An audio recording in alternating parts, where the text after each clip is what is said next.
Okay, secondary chemistry chapter 13 में spectroscopy में आज हम थर्ड लेक्चर डिस्कस करने जा रहे हैं। तो इससे पहले 2 लेक्चर्स मैंने आपको दिए हैं इसके ऊपर और दोनों ही स्पेक्ट्रोस्कोपी पर थे। क्योंकि चैप्टर का नाम ही हमारे पास स्पेक्ट्रोस्कोपी है, तो हमने फर्स्ट लेक्चर जो लिया था इंफ्रारेड स्पेक्ट्रोस्कोपी पर, फिर सेकंड मैंने यूवी स्पेक्ट्रोस्कोपी के बारे में बताया था। आज हम जो है वो इस लेक्चर में third type of spectroscopy discuss करने वाले हैं। So this is called NMR spectroscopy या न्यूक्लियर मैग्नेटिक रेजोनेंस स्पेक्ट्रोस्कोपी। ठीक है, सो NMR स्पेक्ट्रोस्कोपी आज इसको समझते हैं, इसकी बेसिक प्रिंसिपल को और इसकी वर्किंग को, किस तरह से ये वर्कआउट करता है। तो जैसे कि स्पेक्ट्रोस्कोपी हमें पता है कि स्पेक्ट्रोस्कोपी एक ऐसा मेथड होता है एनालिटिकल केमिस्ट्री के अंदर जिसमें हम क्या करते हैं, किसी भी मॉलिक्यूल, किसी भी जो है वो कंपाउंड के स्ट्रक्चर के बारे में हम उसके बारे में जानते हैं। ठीक है, और हमारे पास डिफरेंट टेक्निक्स है, डिफरेंट तरीके हैं जिसमें को हम करके क्या कर सकते हैं कि स्ट्रक्चर बता सकते हैं किसी भी मॉलिक्यूल का। ठीक है, और इनमें जो सबसे बेस्ट मेथड होता है वो यही होता है NMR स्पेक्ट्रोस्कोपी। हमने जो इंफ्रारेड पढ़ा था, UV पढ़ा था, तो IR बेहतर होता है UV से, तो ये भी मैंने आपको बताया था। IR से भी बेहतर ये होता है NMR। ठीक है, तो न्यूक्लियर मैग्नेटिक रेजोनेंस, चूँकि ना सिर्फ ये आपको ऑर्गेनिक कंपाउंड्स जो होते हैं, ऑर्गेनिक मॉलिक्यूल्स जो होते हैं, उनके एलिमेंट्स के बारे में आइडेंटिफाई करता है कि वो कौन कौन से एलिमेंट्स उसके अंदर है, साथ में उनकी पोजीशन भी बताता है। डिफरेंट आइसोमर्स को भी ये बता सकता है। मिसाल के तौर पे जैसे कि अगर UV और IR है तो बस ये बता सकते हैं कि उस कंपाउंड के अंदर, जैसे IR बताएगा कि कार्बन है, हाइड्रोजन है, क्लोरीन है, लाइक क्लोरोमीथेन अगर आपके पास है या क्लोरोप्रोपेन अगर आपके पास है, तब उसके एलिमेंट्स को बता देगा। UV जो है वो आपको अनसैचुरेशन बता देगा, डबल बॉन्ड कहाँ पर है। लेकिन अगर 2 कंपाउंड्स हमारे पास हो, 1 क्लोरोप्रोपेन और 2 क्लोरोप्रोपेन, तो जिसमें एक में जो है वो फर्स्ट कार्बन पर Cl अटैच और एक में सेकंड कार्बन पर हो, तो एलिमेंट्स तो दोनों में सेम है, लेकिन अब जो NMR है ना वो आपको दोनों में फ़र्क करके भी बता सकता है कि कौन सा 1 क्लोरो है और कौन सा 2 क्लोरो है। तो आइसोमर्स भी फाइंड आउट हो सकते हैं इस मशीन के ज़रिए, इस इंस्ट्रूमेंट के ज़रिए, अगर हम सैम्पल को इंट्रोड्यूस करें तो that's why this is the best possible way to do spectroscopy. और इसकी वर्किंग प्रिंसिपल क्या है, ये सब चीज़ आप डिस्कस करेंगे। जो चीज़ पूरी बोर्ड पे लिखी है वो सारी चीज़ें हमें जहन में रखनी पड़ेंगे। ठीक है, उसको मैं समझाऊंगा तो यकीनन जहन में आ भी जाएगी चीज़ें सारी। तो NMR इसको हम कहते हैं, लॉन्ग क्वेश्चन बन सकता है बना, तो वरना MCQs वगैरह कुछ भी आ सकते हैं।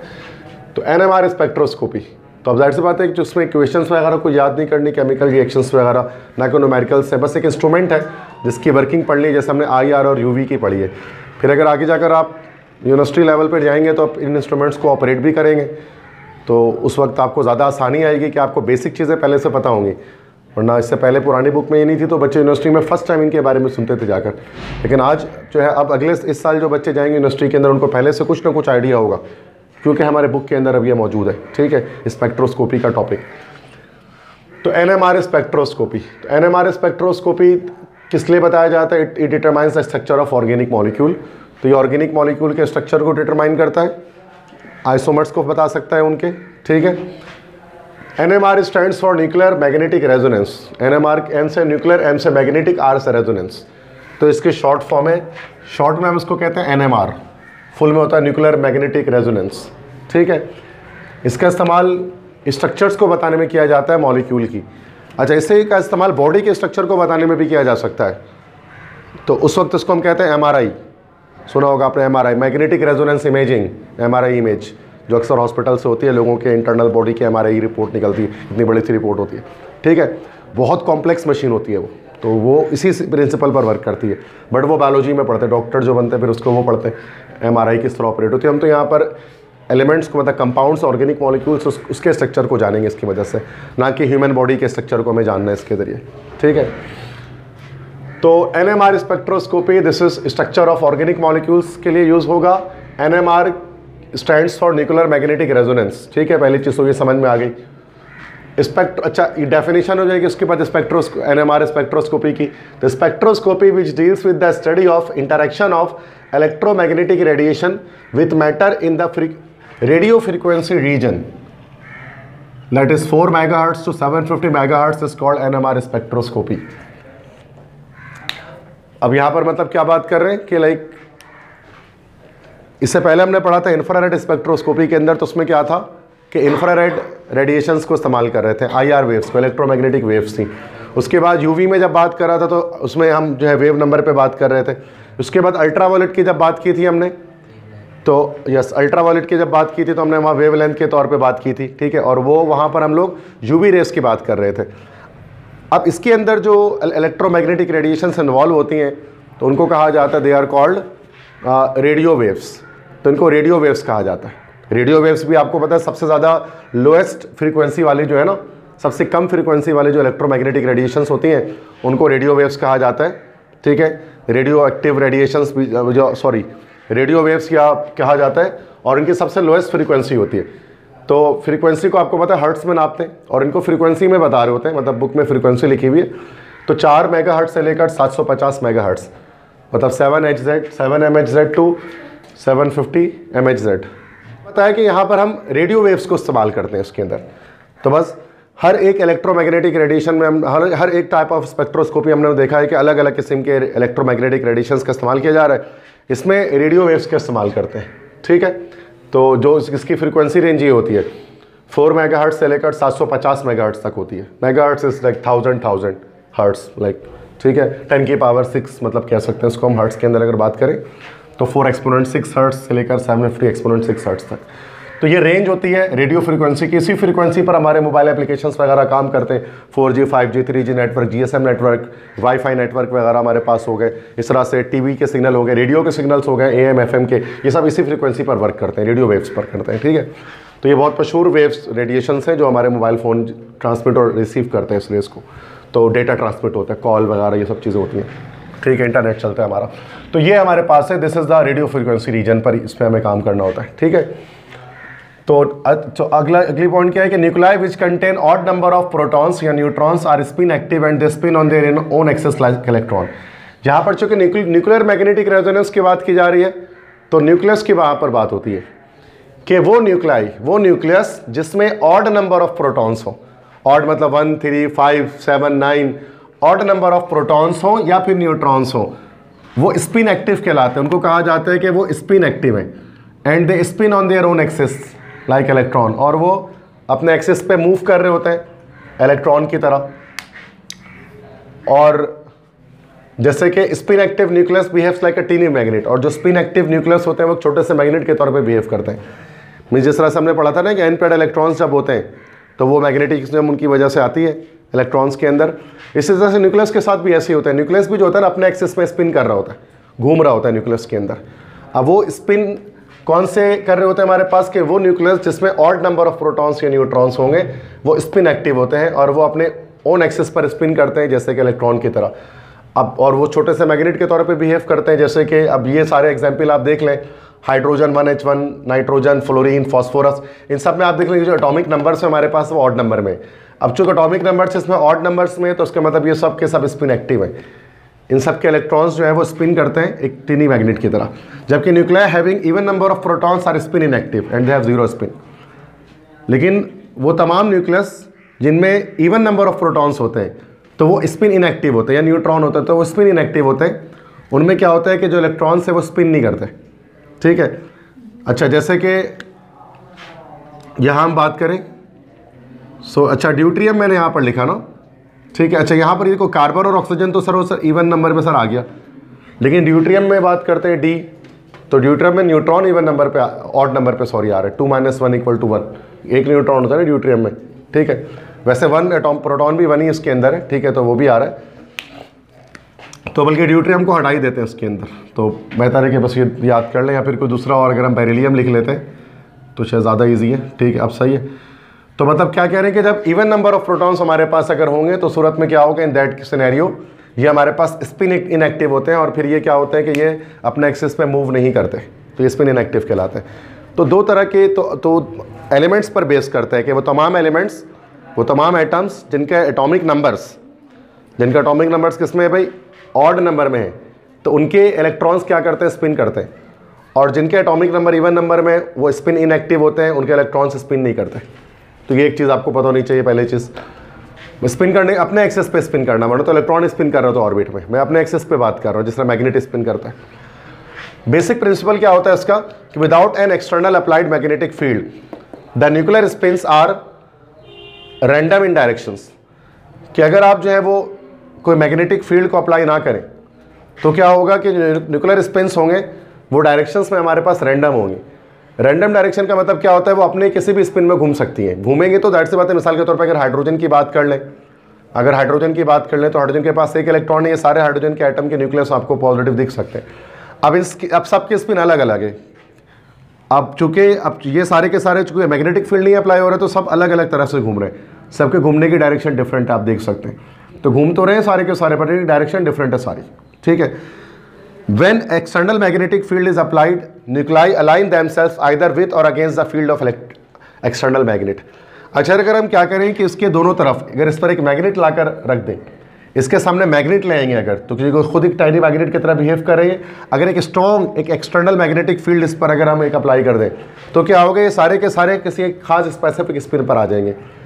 या तो वो जिस तरह के स्पिन मैग्नेट की होगी उसके लिहाज से हो जाएंगे या अपोजिट में हो जाएंगे, मतलब या तो क्लॉकवाइज या एंटी क्लॉकवाइज, किसी एक स्पिन के अंदर ही अपने आप सबको अलाइन कर लेंगे। As a result the spin is split into 2 energy level. और जब इसके सामने एक्सटर्नल मैग्नेटिक फील्ड आएगी तो क्या होगा कि ये जो हमारे पास है ना सारे, ये 2 एनर्जी लेवल्स में हमारे पास तब्दील हो जाएंगे। एक तो लो एनर्जी वाली कहलाएगी और एक हाई एनर्जी। लो एनर्जी को प्लस हाफ से शो करेंगे और हाई एनर्जी को माइनस हाफ से शो करेंगे। मीन्स ये कि लाइक अब एक हमने जैसे हाइड्रोजन ले लिए, एक सिलेंडर हमारे पास हाइड्रोजन गैस भरी हुई उसके अंदर है। अब उसके अंदर सबके अंदर न्यूक्लियस है तो सबके सब अलग अलग तरह से मूव कर रहे होंगे। एक मॉलिक्यूल है उसके अंदर लेट्स से कि 4 अगर हमारे पास हाइड्रोजन है, मीथेन के अंदर हमारे पास 4 हाइड्रोजन है। अब चारों हाइड्रोजन क्या करेंगे, अलग अलग एक्सेस उनकी होगी मीथेन के अंदर, वो अलग अलग तरह के डायरेक्शंस में, रैंडम डायरेक्शंस में क्या करते हैं, स्पिन कर रहे होते हैं। लेकिन अगर उनमें स्ट्रॉन्ग मैग्नेटिक फील्ड आई जाएगी तब उन्हें क्या होगा, इलेक्ट्रॉन्स या तो सारे के सारे मैग्नेट के साथ अलाइन हो जाएंगे उसी डायरेक्शन पे, या तो अपोजिट डायरेक्शन में अलाइन हो जाएंगे। तो 2 तरह के इलेक्ट्रॉन्स हमारे पास जनरेट हो जाएंगे, 2 तरह की एनर्जी लेवल बन जाएगी, एक लो एनर्जी और एक हाई एनर्जी। लो एनर्जी को प्लस हाफ से शो करेंगे, हाई एनर्जी स्पिन को हम लोग जो है वो माइनस हाफ से शो करेंगे। और जिस तरह से मिसाल के तौर पे जैसे ही हम देख सकते हैं, मैंने यहाँ डायग्राम में बनाया है कि एनर्जी नीचे से ऊपर जा रही है और जब इसके सामने स्ट्रॉन्ग मैग्नेटिक फील्ड आई गई है तो इलेक्ट्रॉन्स या तो लो एनर्जी में आ जा रही है या फिर हाई एनर्जी में आ जा रहे हैं। अगर वो align with applied magnetic field के साथ अगर अलाइन हो जाएंगे वो, तो ये हमारे पास लो एनर्जी की लाएगी, इस तरह की स्पिन होगी, ऊपर एरो जो शो कर रहे हैं प्लस हाफ स्पिन। और अगर वो अपोजिट अगर हमारे पास होंगे align against applied magnetic field, तो अगर वो मिसाल के तौर पे एक मैग्नेटिक फील्ड जो अप्लाई की जा रही है अगर वो नॉर्थ पे और ये पूरे साउथ पे हो जाए, ठीक है, तो सूरत में क्या होगा, माइनस हाफ कहेंगे, तो ये हमारे पास हाई एनर्जी की लाएगी स्पिन। तो 2 तरह की स्पिन इलेक्ट्रॉन की होती है, वो अगर आप उसके सामने मैग्नेटिक फील्ड आई जाती है तो तभी हम उसको न्यूक्लियर मैग्नेटिक रेजोनेंस कहते हैं, चूंकि मैग्नेट का यहाँ पर काम है, ठीक है, एक्सटर्नल मैग्नेट का। तो energy difference between 2 spin states is very small and lies with in range of radio waves. अब ये जो डिफरेंस होता है एनर्जी का, ये बहुत थोड़ी सी एनर्जी डिफरेंस होती है, बहुत हाई एनर्जी डिफरेंस नहीं है लो एनर्जी स्पिन और हाई एनर्जी स्पिन में। और वो रेंज कितना होता है इसके डिफरेंस अगर निकालेंगे तो ये होता है रेडियो वेव्स के रेंज में। मीन्स अगर रेडियो वेव्स इस पर डाला जाए तो ये इलेक्ट्रॉन्स की ट्रांजिशन, ये प्रोटॉन जो है ना वो अपने स्पिन को ट्रांजिट कर सकता है, चेंज कर सकता है। अगर इस पर रेडियो वेव्स को अगर इस पर डाला जाए, रेडियो वेव्स को इस पर अगर जो है वो एमिट करवाया जाए। After absorbing radio waves of particular frequency nuclei change their spin state, this is called flipping. तो ये जैसे कि मैं बता रहा हूँ कि क्या होगा कि जब इस पर रेडियो वेव्स जब आप डालेंगे ना तो उस पर क्या होगा कि जो न्यूक्लियस है, ये जो न्यूक्लियस है वो अपने स्पिन को चेंज करेगा। लो एनर्जी स्पिन क्या करेगा, एनर्जी को गेट करेगा रेडियो वेव से और हाई एनर्जी स्पिन में कन्वर्ट हो जाएगा वो, और ये एक तरह से एब्जॉर्ब करना शुरू कर देगा रेडियो एक्टिव रेडिएशन, मतलब जो रेडियो वेव्स है उनको ये एब्जॉर्ब करना शुरू कर देगा।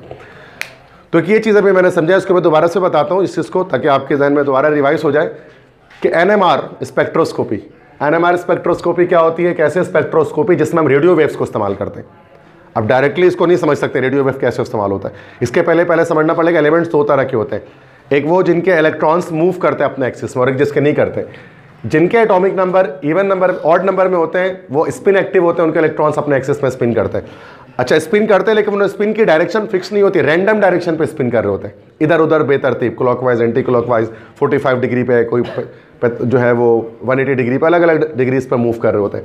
जब उनके सामने स्ट्रॉन्ग मैग्नेटिक फील्ड आ जाती है तो मैग्नेटिक फील्ड आने पर क्या होता है कि सारे के सारे जो इलेक्ट्रॉन्स होते हैं ना, या तो वो मैग्नेटिक फील्ड के साथ अलाइन हो जाते हैं, उसके अपोजिट अलाइन हो जाते हैं। अगर मैग्नेटिक फील्ड के साथ अलाइन हो जाते हैं तो वो लो एनर्जी कहलाती है, इसको प्लस हाफ से शो करते हैं, और अगर उसके अगेंस्ट हो जाते हैं तो वो स्पिन हमारा माइनस हाफ स्पिन कहलाता है, वो हाई एनर्जी कहलाता है। ठीक है, तो अभी तक ये चीज़ हमने समझ जाई, मतलब कोई एनर्जी एब्जॉर्ब करके इनकी स्पिन जो है वो चेंज हो गई। उसके बाद क्या होता है कि जब एनर्जी एब्जॉर्ब होती है उसके बाद रेडिएट हो रही होती है, तो कितनी एनर्जी एब्जॉर्ब हुई, उसके पास रेडिएट कितनी हुई, तो उसके लिहाज से हम उसको कैलकुलेट करके हम बता सकते हैं स्ट्रक्चर को। जैसे कि अभी मैं आपको बताऊंगा किस तरह से उसका ग्राफ बनता है, सब चीज़ें होती हैं। तो चूंकि एनर्जी एब्जॉर्ब कर रहा है, अब हर एक एटम डिफरेंट तरह से एनर्जी को अब्जॉर्ब करेगा, जो रेडियो वेव्स उसके ऊपर जाएंगी, जो क्या करेंगे, इसके लो एनर्जी को हाई एनर्जी पे कन्वर्ट करेंगे। लेकिन उसके लिए ज़रूरी होगा कि सिर्फ ये उन्हीं एलिमेंट्स के लिए यूज़ हो सकता है जिसके अंदर ऑड नंबर ऑफ इलेक्ट्रॉन्स हो। अब जैसे कि हाइड्रोकार्बन्स की बात करते हैं जब, तो हाइड्रोकार्बन्स में हाइड्रोजन होता है ना लाजमी, ऑर्गेनिक कंपाउंड से, तो उसमें आपको हाइड्रोजन लाजमी मिलेगा। दैट्स वाई उस हाइड्रोजन को ही चेक करके हम बता सकते हैं कि कौन सा मॉलिक्यूल हमारे पास है, ये कौन से टाइप का एटम हमारे पास है। अभी मैं बताता हूँ कैसे। सबसे पहले वर्किंग किस तरह से होती है, इस बारे में हम बात करेंगे कि what is the principle of working, कि किस तरह से काम होता है, क्या क्या चीज़ें यूज़ करते हैं। फिर एंड में ग्राफ बना के टॉपिक में कंप्लीट कर दूंगा बताकर। तो अच्छा, अभी इसमें ये शायद कोई ऐसी कोई रिपोर्ट भी आई थी लाइक मार्किंग्स की, वो तो पहले भी मैंने बता रहा था बच्चों को कि वो उस पर गौर किया जा रहा है, फिर आज उसकी कन्फर्मेशन आ गई है। अफसोस की बात है एक बहुत ज़्यादा, ठीक है। एक लॉलीपॉप है जो कि दिया जा रहा है बच्चों को, ठीक है। 100% जो अकल रखता है ना बच्चा, हाँ फेलियर्स को छोड़ के, जो फेल हो रहे हैं वो उनके तो मज़े हैं, वो पास हो जाएंगे, लेकिन जो पास हो रहा है उसका तो कोई फ़ायदा नहीं है, क्योंकि आप सबके नंबर बढ़ा दे रहे हैं। सिंपल सी बात है। तो मेरिट तो आप ऐसे ही इंक्रीज़ कर दे रहे हैं, तो क्या फ़र्क पड़ता है। सिर्फ उसी के नंबर बढ़ने चाहिए जिसके नंबर वाकई में उसको कम दिए गए, वरना क्या पता कोई नंबर कम ही डिजर्व करता था तो उसको क्यों ज़्यादा मिले नंबर। फिर कहने का मकसद कि कोई तरीका तो नहीं आया जिसके 90 नंबर 95 नंबर आगे मैथ में, वो कैसे नंबर 15 लेगा। ये लॉजिकल सोचने वाली बात है। उसको 5 दे देंगे सिर्फ, तो उसका तो फिर भी नुकसान हो रहा है, तो उसको गलत कर दे 95 लगे, उसको 85 लाना चाहिए था कि उसका पूरा 100 हो जाता। मतलब ये इलॉजिकल एक चीज़ है। बच्चे खुश तो हो रहे हैं लेकिन इलॉजिकल चीज़ है। कहने का मकसद है कम से कम जब बच्चे इस तरह से बोलते हैं ना, चेकिंग में मसला, जो भी मसला हुआ था वॉट एवर, रिजल्ट तो वही था जो रिजल्ट होता है, ठीक है। पहली बात तो मैं हमेशा बताऊँ, रिजल्ट ऐसा ही आना था और रिजल्ट ऐसा ही आता है। इसके मैंने पूरी डिटेल वीडियो मैंने बना दी। तो हमेशा इंटर का रिजल्ट ऐसे ही आया था, 2019, 18, 17, 16, 15 कुछ भी उठा लो, और कभी भी गवर्नमेंट कुछ नहीं करता। अब कोई सोशल मीडिया का दौर है और अब तालीम को इतना तरजीह दी नहीं जाती है कि तालीम का मकसद कुछ सीखना हो, सिखाना हो, नंबर ही सिर्फ ग्रेडिंग रह गई है। और बच्चे जब शोर करते हैं या कोई प्रोटेस्ट कुछ भी होता है तो वो अपनी सीट बचाने के लिए और बस करने के लिए वो इस तरह के गलत फैसले कर जाते हैं कभी कभार। जैसे अभी आपने देखा तो ये फैसला उन्होंने कर दिया कि नंबर सबके बढ़ा दें। सही बेहतर ये था कि रीज़न जानते हैं कि why the students are not getting good marks in intermediate, क्यों बच्चे प्री इंजीनियरिंग प्री मेडिकल लेकर नहीं पढ़ पा रहे हैं, कॉलेज ऐसा क्या नहीं कर पा रहा, कुछ है, टीचर्स नहीं पढ़ा पा रहे, क्लासेस प्रॉपर नहीं हो पा रही, टेस्ट नहीं ले रहे हैं आप, असेसमेंट नहीं कर रहे हैं आप, मिड फाइनल नहीं ले रहे हैं आप, बच्चों को मोटिवेट नहीं कर रहे आप। कुछ तो ऐसा जो कॉलेज नहीं कर पा रहे जिसकी वजह से बच्चे नंबर नहीं ला रहे। कोचिंग की तो बात ही नहीं कर रहा मैं, कॉलेज की बात कर रहा हूँ, तभी नंबर नहीं आ रहे। उसको बेहतर करने की ज़रूरत है, उस निज़ाम को बेहतर करने की ज़रूरत है कि बच्चों को मोटिवेट किया जाए और बच्चों को इंटरेस्ट दिलाया जाए पढ़ाई की तरफ, उनको बताया जाए पढ़ाई का फ़ायदा ही है और सारे पैसे इस चीज़ पर लगाए जाए। फिर बच्चों का रिजल्ट अगर ऊपर आए ना तो अच्छा भी लगे, और ऐसे आप बांट दो तो क्या, ये तो कोरोना वाली बात हो गई। कोविड 2020 में जैसे सारे बच्चे पास हो गए थे, और बाद में जब बाद में आगे अगर पता लग गया उन बच्चों को, अब अगर आप भी 8 या 7 में अगर आप पास हुए थे ना प्रमोट होकर, तो आपको आगे पता लग गया होगा कि कितना ज़्यादा मुश्किल हो आगे जाकर फिर आपके लिए। तो इससे कुछ फ़र्क नहीं पड़ता है, आगे जाकर आपको ही सहना पड़ता है ना भाई। तो अगर आपको आज नंबर मिल गया, वो बच्चा डिजर्व नहीं करता, तो एप्टीट्यूड में वो पीछे हो जाएगा, किसी और जगह वो पीछे हो जाएगा, कहीं ना कहीं तो उसकी लाइकनेस उसको दिखाई दे देगी। तो ये तो बस चुप करने के लिए बच्चों को एक लॉलीपॉप दिया गया है कि आप बस चुप हो जाएं और आप बस, और कुछ नहीं होगा। तो ये कोई सही तरीका नहीं है, बल्कि जो बच्चे मेहनत करते हैं उनके साथ ये नाइंसाफ़ी कहलाती है, ठीक है। और उनको फ़ायदा नहीं है ना, अगर नंबर बढ़े, हाँ परसेंटेज अच्छे हो जाएंगे, सर A1 में आ गए हम, तो ये तो बिल्कुल वैसे ही हो जाएगा जैसे कि अच्छा 2 साल पहले 95, 93 हर कोई ला रहा होता था और फ़ायदा भी कुछ नहीं होता, तो उसको ला के 85, 86 वालों को भी कोई फ़ायदा, क्योंकि मेरिट इतना ऊपर था। अब NET को जो मेरिट हम कह रहे थे 5 परसेंटेज कम होगा, वो वही रह जाएगा, फिर फंस जाओगे आप। तो फ़ायदा तो कुछ नहीं है ना, तो क्या फ़ायदा, कुछ नहीं है अगर आप सोचो दिमाग से थोड़ा सा। तो सबको नंबर नहीं देने चाहिए, हाँ स्क्रूटनी कराएं, बेहतर ये था स्क्रूटनी कराई जाए और स्क्रूटनी को प्रॉपर चेक किया जाए, और जिसका स्क्रूटनी हो उसी को नंबर सिर्फ दिया जाए और जायज़ दिया जाए, ये सही होता, ना कि ये सही किया जा रहा। अब क्या स्क्रूटनी नहीं होगी, सबको नंबर दे देंगे, स्क्रूटनी सारे पैसे गए, तो फ़ायदा क्या हुआ, ठीक है। तो कोई तरीका तो नहीं था, या फिर उसको स्क्रूटनी करा ली, वो बेवकूफ़ बन गया, फिर तो नहीं बैठे ही रहते, सबको नंबर मिल रहे तो आपको भी मिल जाते। तो ये तो पैसे ज़ाया हुए ना, देखा जाए तो। ये अकल रखनी चाहिए इस चीज़ को करते हुए, ठीक है। चलो ठीक है, ओके। हाँ, जो फेलियर्स हैं उनके लिए बेनिफिट है, देयर इज़ नो इशू। जो फेल हैं उनका बेनिफिट है कि वो पास हो जाएंगे, लेकिन उसके भी क्या फ़ायदा उस चीज़ को करके, दैट्स वाई सीट उसमें भी नहीं मिलनी उनको, बस पास ही हो जाएंगे। अगर कोई पास करके 50% बना लेगा, 55 बना लेगा तो क्या कर लेगा, कुछ भी नहीं कर पाएगा। कौन सा NED में चला जाएगा, डाउन में चला जाएगा, तो कोई फ़ायदा तो उसको भी नहीं है पास करके सिर्फ। तो कहने का मकसद है कि ये तरीका ये होना चाहिए कि स्टडीज़ पर फोकस ज़्यादा बेहतर होना चाहिए। ये बताना चाहिए बच्चों को कि पढ़ा कैसे जाए, किस तरह मोटिवेट किए, कॉलेजेस में टीचर्स वगैरह ये वो हर तरफ से मोटिवेट किया जाए बच्चों को, ताकि बच्चे पढ़ाई की तरफ ज़्यादा ध्यान दें। यही चीज़ होनी चाहिए, ठीक है। चूँकि बच्चों के नंबर कम आए तो पढ़ाई का रुझान थोड़ा कम था, इस वजह से कम आए, और कोई रीज़न नहीं है। इस साल और कम आ जाएंगे तो हर बार नंबर देते रहेंगे आप, ऐसा तो नहीं कर सकते, ठीक है। अब हम बात करते हैं NMR स्पेक्ट्रोस्कोपी के ऊपर, वर्किंग के ऊपर आज हम बात करते हैं नेक्स्ट, कि क्या वर्किंग है इसकी, तो क्या क्या चीज़ें इस्तेमाल करते हैं। काफ़ी बड़ी मशीन होती है, मतलब लाइक ना, इसमें अगर आप कभी YouTube पे चेक करेंगे तो मतलब एक पूरा रूम जितना बड़ा होता है, तो इतने हाइट की एक पूरी मशीन होती है ये। और उसमें सैंपल जो इंट्रोड्यूस किया जाता है वो एक एलिवेटर के थ्रू किया जाता है, कि एक सैंपल रखते हैं यहाँ पर, फिर बटन दबाते हैं, फिर वो नीचे से ऊपर एलिवेटर एक लिफ्ट की तरह ऊपर जाता है, फिर आगे जाके फिर वो अंदर इंजेक्ट होता है मशीन के अंदर। मतलब वो वरना सीढ़ी लगा कर आपको इंजेक्ट करना पड़े, एक लैडर लगा के, मतलब इतनी ऊँची मशीन होती है ये NMR। तो चूँकि हम ज़्यादा डिटेल तो नहीं जाएंगे, ज़ाहिर सी बात है, वो तो जब आप उस फील्ड में जाएंगे, जब आप उसके टेक्नीशियन बनेंगे, तब जाकर आप उसको ज़्यादा करीब से देखेंगे। अभी आप ये कि पिक्चर्स में YouTube वगैरह पे देख सकते हैं NMR मशीन को। तो वर्किंग क्या होती है, क्या क्या चीज़ें इंट्रोड्यूस की जाती है सैंपल के अंदर, ये चीज़ देखें। जो सैंपल इंट्रोड्यूस किया जाता है उसमें क्या क्या चीज़ें होती हैं, तो उसको याद रखना है बेटा। सबसे पहली बात तो सैंपल है, सैंपल से मुराद जिसका हमें टेस्ट करना है, जिसकी हमें स्ट्रक्चर को जानना है, कुछ भी हो सकता है वो, ठीक है। वो मिथानॉल, वो इथानॉल हो सकता है, वो मिथानॉल हो सकता है, वो कोई भी मॉलिक्यूल हो सकता है। सैंपल के साथ फिर डालना है सॉल्वेंट, जिसमें उसको डिसॉल्व किया जाता है। अब सॉल्वेंट कोई ऐसा होना चाहिए जिसके अंदर, जैसे मिसाल के तौर पर हम इसमें हाइड्रोजन चेक कर रहे होते हैं ना, मैंने आपको बताया, चेक तो बाकी सारे भी हो सकते हैं, लेकिन मोस्ट कॉमनली हाइड्रोजन को चेक किया जाता है इस पर NMR के अंदर, क्योंकि हाइड्रोजन से ही पता लग जाता है कि कौन सा मॉलिक्यूल है, CH3 है, CH2 है, कौन सा बॉन्ड बन रहा है। तो हमें कोई ऐसा सॉल्वेंट चाहिए होता है जिसमें हाइड्रोजन ना हो, क्योंकि हाइड्रोजन वाला सॉल्वेंट डालेंगे तो उसका अपना एक पीक शो हो जाएगा, उसकी अपनी एब्जॉर्बेंस कुछ आ जाएगी। इसके लिए हम CCl4 यूज़ करते हैं, कार्बन टेट्राक्लोराइड। ये एक सॉल्वेंट होता है, ऑर्गेनिक सॉल्वेंट है ना ये। अब देखो हाइड्रोजन नहीं होता है इसमें, तो इसको फर्क नहीं पड़ता सैंपल के अंदर, ठीक है।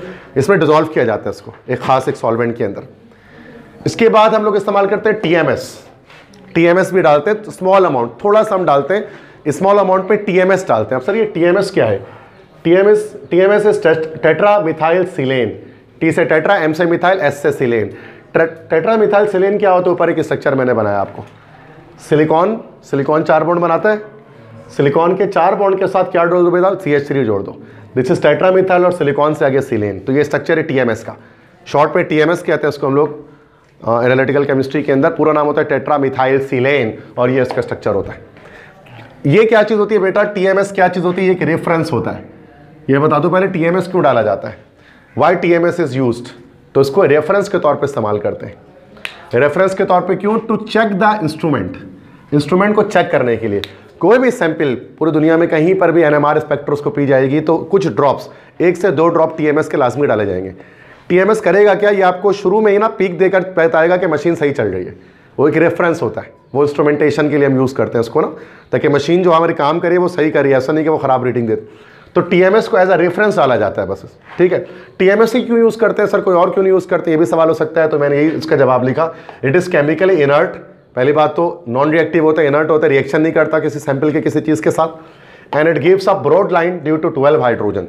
चूँकि उसमें 12 हाइड्रोजन, 3 3 6 3 9 3 12 हाइड्रोजन एक ही मॉलिक्यूल के अंदर, तो उसका जो लाइन बनता है ना वो बड़ा ब्रॉड बनता है, जिससे हम आराम से देख सकते हैं कि इंस्ट्रूमेंट सही काम कर रहा है हमारा।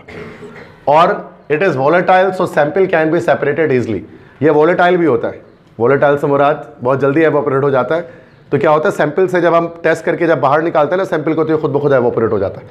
मतलब हमें सैंपल हमारा आराम से सेपरेट हो जाता है, और उसको सेपरेट करने के लिए TMS को इतनी झंझट नहीं उठानी पड़ती, खुद ही वोलेटाइल होकर उड़ जाता है। ये कुछ रीजन है जिसकी वजह से TMS को इस्तेमाल किया जाता है, टेट्रामिथाइल सिलेन को as a standard, as a reference इसके अंदर। तो सॉल्वेंट में ऐड करने के बाद कुछ ड्रॉप्स TMS के भी डालेंगे। तो TMS क्यों डालते हैं? आई थिंक समझ चुके हैं आपके क्यों डालते हैं। टेट्रामिथाइल सिलेन इंस्ट्रूमेंट चेक करने के लिए बस। उसके साथ स्ट्रॉन्ग मैग्नेटिक फील्ड भी चाहिए होगी। मैं पूरी डायग्राम नहीं बना रहा, बुक में नहीं बनी है, बस मैं उसको प्लस प्लस करके शो करूँ। प्लस स्ट्रॉन्ग मैग्नेटिक फील्ड तो चाहिए ही होगी, तभी रेजोनेंस होगी, ठीक है। उसके बाद प्लस रेडियो वेव्स भी चाहिए होंगे। स्ट्रॉन्ग मैग्नेटिक फील्ड से क्या होगा, वो स्प्लिट हो जाएगा 2 पार्ट्स में। और रेडियो वेव्स क्या करेंगे, यहाँ से जंप करेगा, लो एनर्जी से हाई एनर्जी में एब्जॉर्प्शन होगी। सही है बेटा। और फिर क्या होगे, फिर जो हमारे पास रेडिएशंस बाहर निकलेंगे तो उनको डिटेक्टर के पास जाएंगे। डिटेक्टर क्या करेगा, स्क्रीन पर हमें पीक्स की सूरत में वो हमारे पास रीडिंग शो कर देगा।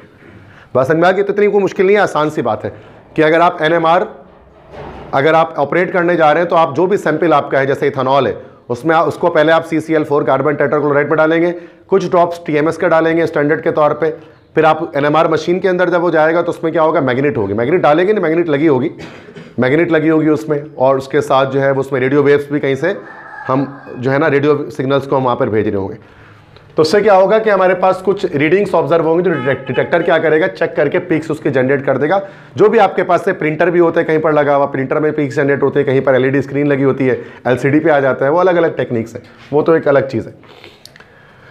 तो अब मैं यहाँ पर आपको बताता हूँ कि H proton spectra of organic molecule, जैसे एग्जाम्पल अब मैं देता हूँ कि एग्जैक्ट किसी मॉलिक्यूल को लेकर कि इथेनॉल और मिथेनॉल के if all protons in a molecule are similar as in methane benzene then a single peak is observed.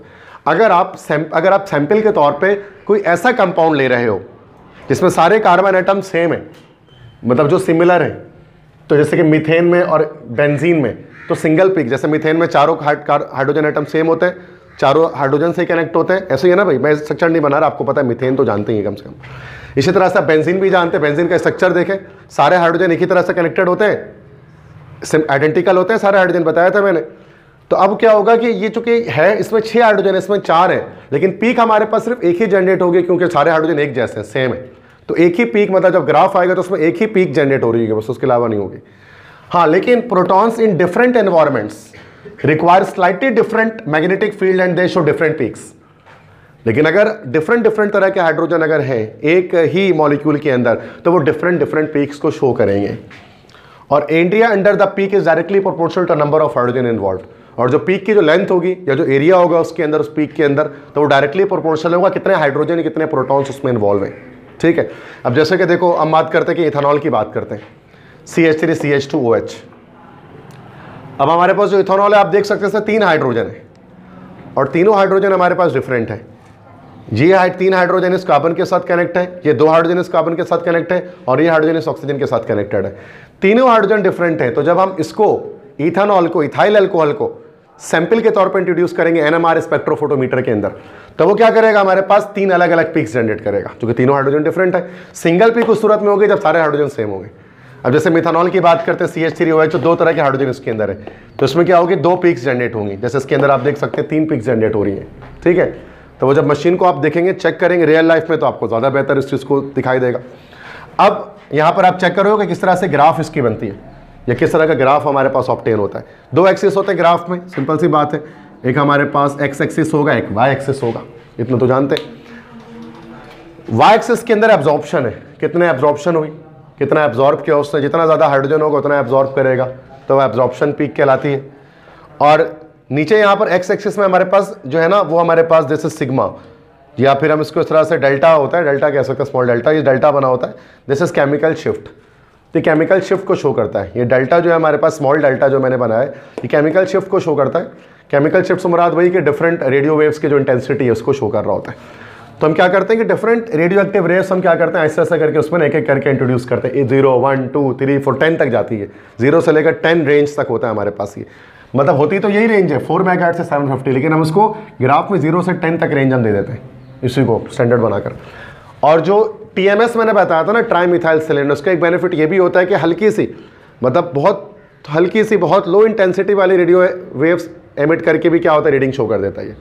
इसलिए जब भी स्टार्ट होती है रीडिंग ना, तो सबसे पहले TMS की रीडिंग आती है, ट्राई मिथाइल सेलेन की।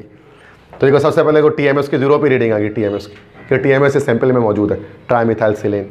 इसके जो 8 हाइड्रोजन है, चूंकि सेम हाइड्रोजन है इसके 8 के 8, तो एक ही रीडिंग दे रहा है, इसलिए एक ही पीक आई बस पूरे TMS की।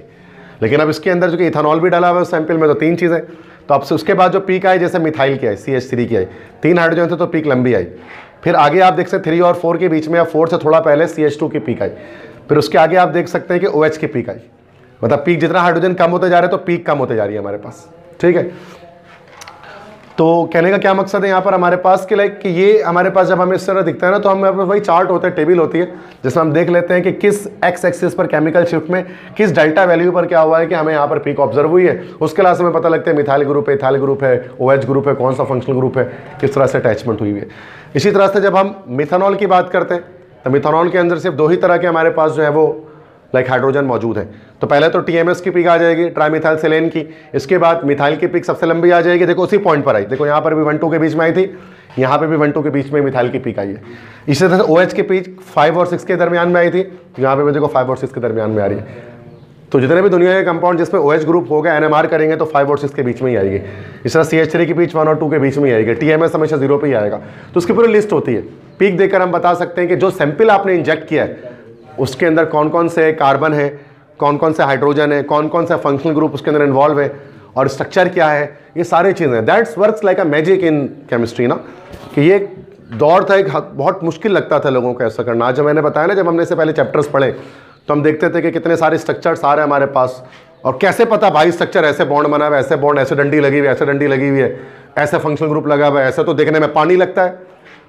तो ये तो हमारी छोटी जहनियत है ना कि हम नहीं समझ पाते इस चीज़ को, या हमने ठीक से पढ़ा ही नहीं चीज़ों को। हमने देखा साइंटिस्ट लोगों ने कैसे कैसे मशीनें ईजाद करके रखी, कितना साइंस ने कैसे कैसे स्पेक्ट्रोफोटोमीटर्स बना दिए जो हमारे लिए बताते हैं, किसी भी कंपाउंड की आइडेंटिफाई करते हैं कि क्या चीज़ है, कौन सा कंपाउंड है इसके अंदर। ठीक है, तो let me repeat it once again. तो मैं आपको दोबारा से बता दे रहा हूँ, चूँकि ताकि आप ओन वर्डिंग में इसको लिखना है, ऐसा रट्टा मारने की जरूरत नहीं है उसको पूरा आप समझ के ओन वर्डिंग में आप लिखो। काफ़ी लॉन्ग मैंने लिख दिया है तो थोड़ा आप शॉर्ट भी कर सकते हैं, तो ऐसा मसला नहीं है। बुक से मैंने ज़्यादा ही लिख दिया क्योंकि मैंने खुद जिस तरह से इसको देखा अपनी लाइफ में तो मैंने वही लिखा। बुक में क्या लिखा हुआ है मुझे इतना खास आइडिया नहीं है इसका कि इसमें क्या क्या लिखा हुआ है क्या नहीं। मैंने तो जो देखा ऑपरेट जो मैंने किया है वो मैं उस तरह से मैं बता दे रहा हूँ, इसलिए आपको फील हो रहा हो कि सर ने ऑपरेट किया सर तभी सर इस तरह से बता रहे हैं। ऑपरेट नहीं करेगा तो वो शायद बता भी ना पाए कि ये कैसे हो रही है सारा काम, क्योंकि बहुत टफ है ये सारी बातें। ठीक है, आप देख सकते हो, सिर्फ पढ़ के समझ में नहीं आता तो आप उसको ऑपरेट ना करें खड़े होकर इस चीज़ को। तो NMR स्पेक्ट्रोस्कोपी किसे कहते हैं?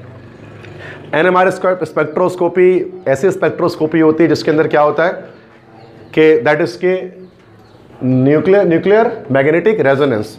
न्यूक्लियर क्यों? चूंकि न्यूक्लियस की बात करते हैं, मैग्नेटिक इसलिए कि स्ट्रॉन्ग मैग्नेटिक फील्ड यूज करें, रेजोनेंस इसलिए उसको हम कह रहे हैं चूंकि उसके अंदर रेजोनेंस हो। रेजोनेंस का क्या मतलब होता है? फ्रीक्वेंसी का मैच हो जाना। रेडियो वेव जब हम देते हैं तो एक खास फ्रीक्वेंसी पर क्या होता है, जो हाइड्रोजन एटम्स है ना उनके इलेक्ट्रॉन्स के उनके प्रोटॉन्स की स्पिन ना रेडियो वेव्स के साथ रेजोनेंस में आ जाती है, तो फिर वो एनर्जी अब्जॉर्ब करके लो से हाई पे जाते हैं, तो रेजोनेंस कहलाती है ना यही। रेजोनेंस को पता होगा, एनर्जी का मैच हो जाना। That's why this is called nuclear magnetic resonance spectroscopy. नाम समझ में आ गया। इसमें रेडियो वेव्स को इस्तेमाल करती है, समझ में आ गया। ये सिर्फ उन एटम्स पर अप्लाई होती है जो स्पिन एक्टिव होते हैं, और जो कौन से होते हैं जिनके पास ऑड नंबर ऑफ प्रोटॉन्स होते हैं, जैसे कि हाइड्रोजन। ये सब जहन में रखें, घर जाके पढ़ने की जरूरत नहीं होनी चाहिए, यहीं पर याद कर लें। जिसमें ऑड नंबर ऑफ इलेक्ट्रॉन्स होने चाहिए और प्रोटॉन्स होने चाहिए, जैसे कि हाइड्रोजन। बेसिक प्रिंसिपल क्या होता है कि एक मॉलिक्यूल में जितने हाइड्रोजन है वो सब के सब रैंडम स्पिन पर होते हैं। स्पिन कर होता है बट रैंडम स्पिन होती है। जब स्ट्रॉन्ग मैग्नेटिक फील्ड अप्लाई की जाती है तो क्या होता है बेटा, उन सब की स्पिन जो है ना वो एक सेम डायरेक्शन पे आ जाती है। या तो वो मैग्नेटिक फील्ड के डायरेक्शन पे होगी या तो उसके अपोजिट होगी। अगर मैग्नेटिक फील्ड की डायरेक्शन पे आ जाए तो लो एनर्जी होती है उसकी, और प्लस ऑफ होता है, और अगेंस्ट आ जाए तो हाई एनर्जी होती है, स्पिन माइनस ऑफ होती है। ठीक है, और ये जो एनर्जी एब्जॉर्ब करके रिलीज करते हैं, या जो एनर्जी एब्जॉर्ब होती है उसको फिर हम लोग क्या कर रहे होते हैं, उसको हम लोग चेक कर रहे होते हैं, डिटेक्ट कर रहे होते हैं बाय मीन्स ऑफ, मतलब जैसे एक बीकर है ना, बीकर में हमने रेडियो वेव सिग्नल डाल दिए। अब रेडियो वेव से हम उसमें ऐड कर रहे हैं तो उसके बाद जब वो एमिट होगा ना, एब्जॉर्ब होने के बाद एमिट हो रहा होगा, तो उसको फिर हम उसको चेक कर रहे होते हैं। ठीक है, वर्किंग में क्या मैंने बताया कि क्या क्या चीज़ें इस्तेमाल करते हैं, याद रखिएगा। सैंपल होगा, सैंपल के साथ सॉल्वेंट होगा, सॉल्वेंट में कार्बन टेट्राक्लोराइड यूज़ करेंगे। CCl4 क्यों यूज़ कर रहे हैं, को पूछे तो बताना है कि चूंकि इसमें हाइड्रोजन नहीं है, दैट्स वाई इसका कोई पीक ऑब्जर्व नहीं होता हमारे पास। देखो कोई पीक ऑब्जर्व नहीं हुआ CCl4 का। ठीक है, उसके बाद TMS यूज़ करते हैं ताकि हम चेक कर सकें इंस्ट्रूमेंट हमारा सही है कि नहीं। दैट इज टेट्रामिथाइल सेलेन क्यों यूज़ करते हैं, उसको एक्सप्लेन कर दिया। इसके बाद हम दो तरह की मैंने ग्राफ यहाँ पर बताए, मिथानॉल इथानॉल का और इसके अलावा मिथानॉल का। हमने देखा एक चीज़ बताई कि अगर किसी मॉलिक्यूल में सारे हाइड्रोजन सेम हो, एक जैसे हो, तो उससे सिर्फ एक ही पीक ऑब्टेन होता है। जैसे TMS का हम देख सकते हैं एक ही पीक ऑब्टेन हो रहा है, या बेंजीन मीथेन का एक ही पीक ऑब्टेन होगा। लेकिन अगर किसी मॉलिक्यूल में डिफरेंट तरह के हाइड्रोजन एटम्स मौजूद हैं तो वो क्या करेंगे कि वो डिफरेंट पीक्स को बनाएंगे। जैसे कि इथानॉल में हम देख सकते हैं 3 तरह के हाइड्रोजन थे तो 3 पीक बनी अलग अलग पोजीशंस पर, अलग अलग डेल्टा वैल्यू पर। और मिथानॉल में दो तरह के हाइड्रोजन थे, तो दो पीक बनी अलग अलग केमिकल शिफ्ट वैल्यू पर या डेल्टा वैल्यूज पर, और उसको फिर हम रेफरेंस इन वैल्यूज को क्या करते हैं, चार्ट की मदद से, एक टेबल की मदद से देखकर हम एनालाइज करते हैं कि हमारा जो सैंपल है वो क्या है, और जो एक्सपीरियंस होता है उसको पहले से पता होता है यहाँ पर आ रही तो ये पीक है। बस समझ में आ गया सबको? तो मसला दैट्स इट।